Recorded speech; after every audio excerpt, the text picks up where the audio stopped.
your girl Janice, the Yankee Farmer, and today we are going to talk about pruning your vegetables. Now you may be wondering, what in the world is she talking about, pruning your vegetables, and why do I need to do that? Well, pruning your vegetables is what you do when you're going to get rid of some of these excessive leaves and branches that restrict airflow to your vegetables. Now why is that important? When you have all these leaves and things laying down and they get into your soil, they get dirty, and then what that does, it promotes bacteria and things that can kill your plants. So you want to make sure that you're pruning your plants on a regular basis. Now with tomatoes, a lot of times we get all caught up in the fact that we got these big bushy plants, but we got to remember that we're not growing leaves. What we're trying to do is grow tomatoes. So you really don't even need all the stuff you see that I have here. That's really not even necessary for the growth of the plant. So what we're going to do today is we're going to give this plant a haircut. We're going to prune it. So now this leaf right here, as you see already, it's kind of yellow, it's hanging down. It really serves absolutely no purpose. So what I'm going to do is I'm going to snip and we're going to get rid of that one. So then I'm going to take the plant and twirl them around a little bit, see where else we can give them a haircut. Now I was looking at this one right here, that's like crazy long, but it's already got some blooms on it, which means those are tomatoes that are going to be coming real soon. So I'm kind of torn whether or not I should actually cut that one off, so I'm going to come back to that one. Let's see, let's kind of twirl it around here and see what we're working with. Let's see. Okay, so these lower leaves down here, they serve absolutely no purpose.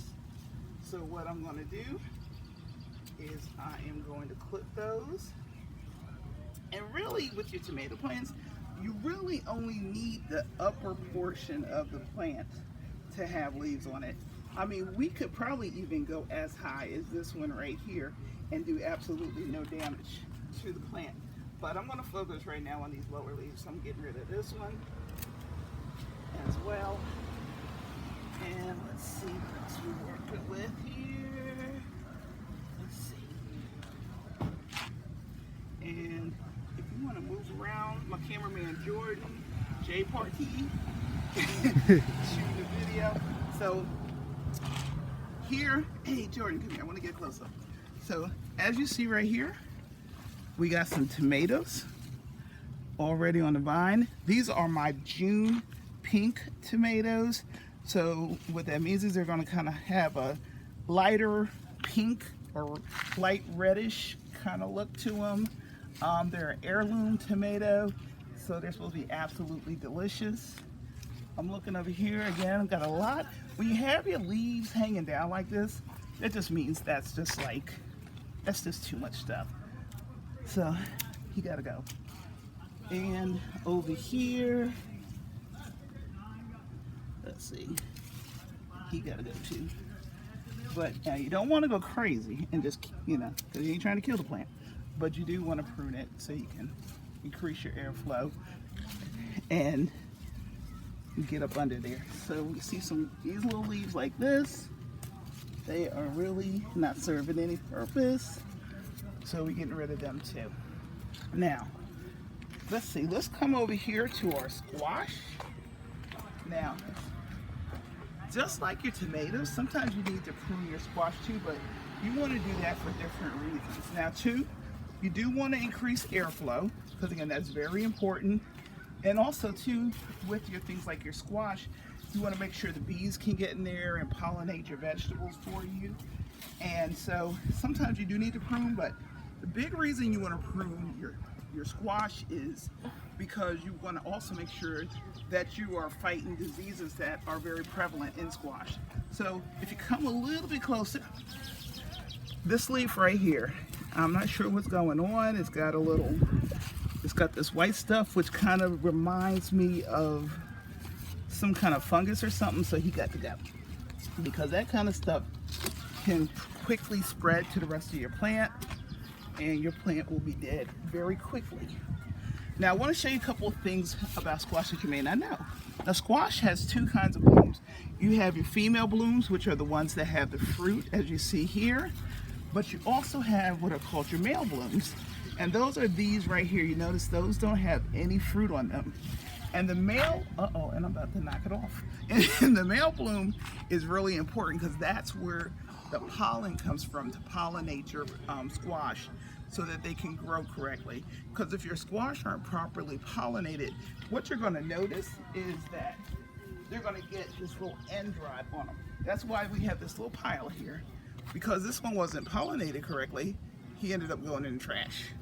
So that's also another good reason for having airflow as well, because again, the bees can get in there, pollinate, do their business, and so you end up having some healthy squash. Now, look over here.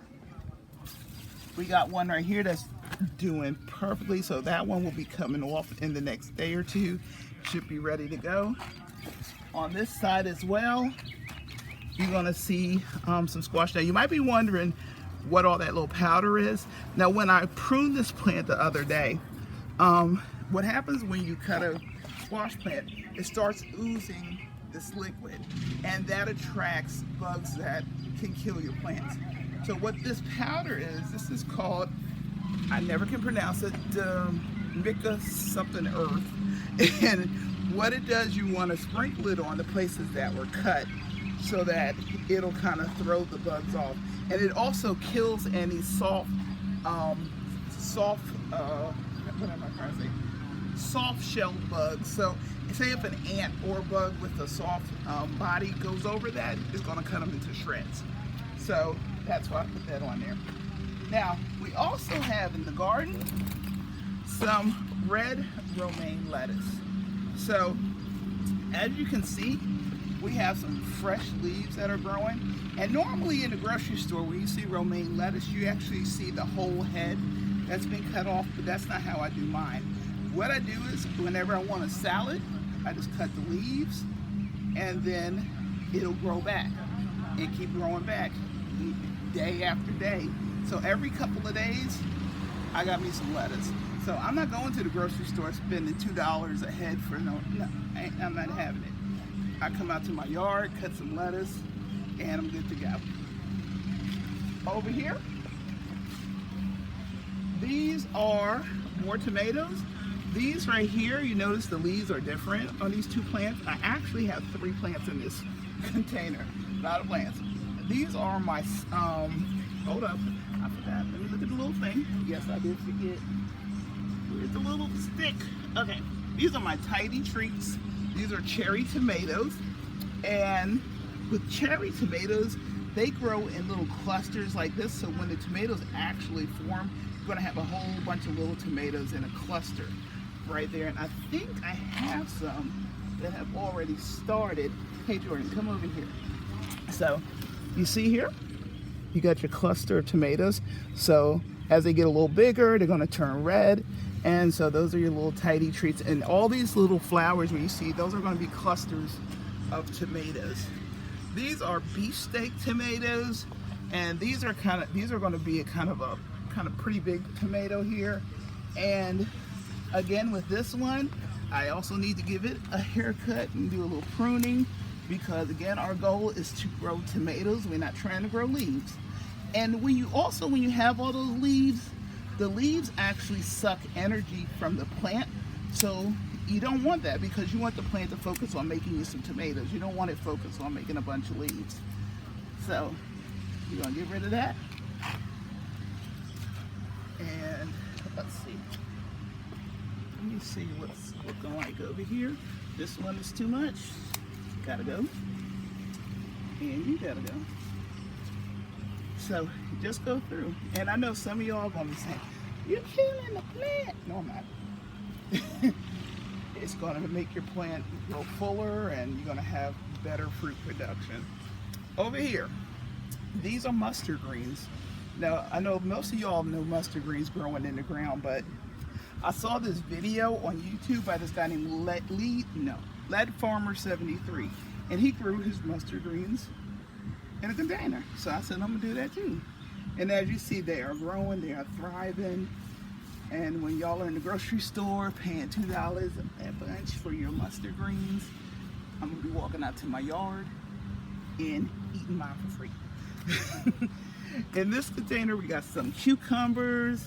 And what's really cool about cucumbers is you can actually train your cucumbers to grow up a trellis like I'm doing here. So then, because cucumbers will spread and take over your whole yard if you don't watch them. They normally, as you see the tentacles and all that stuff, your whole yard will be full of cucumbers. So train your cucumbers how to grow up the trellis and takes up less space. And over here we got some bell pepper. You see we got a couple already on here. I'm waiting for them to get bigger. And let's see what else we got out here. Those are bell pepper plants as well. We got some more tomatoes that I just planted over this past weekend. Over here in this container, these are red mustard greens. So again, soon they're gonna be looking like this. And we have some more romaine lettuce in this container over here.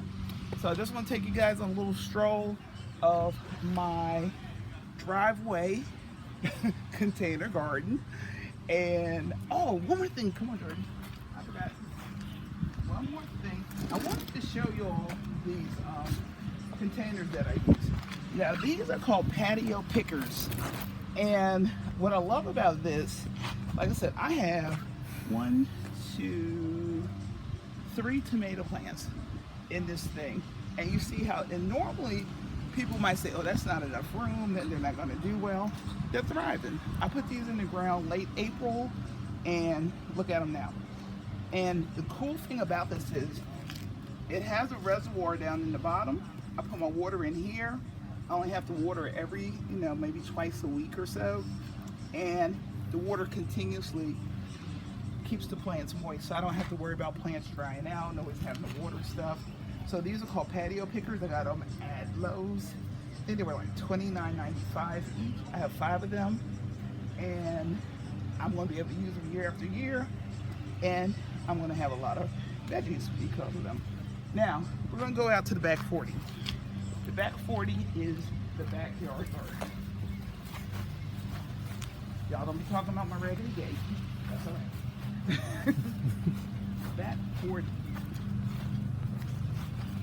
And don't talk about my raggedy table that I've been using for the last 5 years because I'm too cheap to buy another one.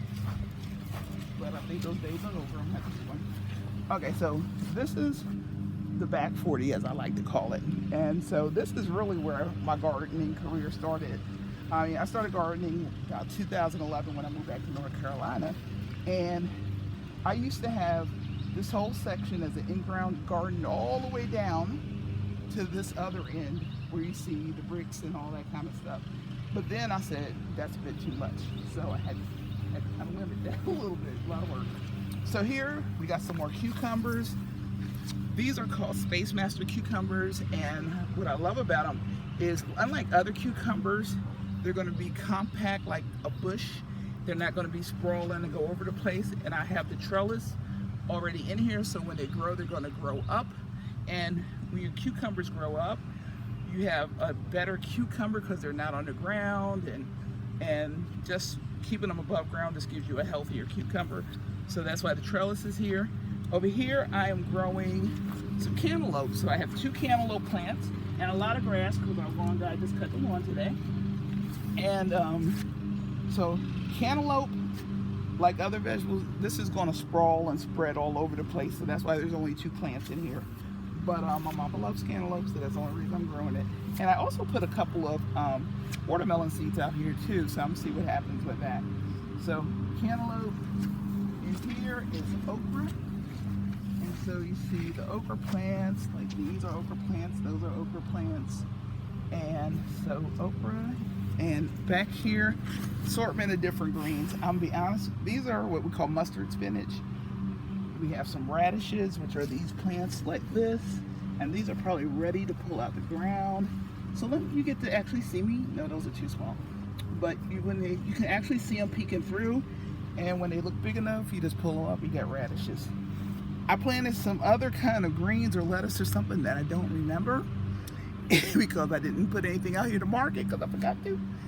And over here, I have this little patch of spinach. I don't know why I just have this little patch right here, but that's spinach. And it's not really looking like it's going to do much, so I don't know what we're going to do with that. And that's it for right now.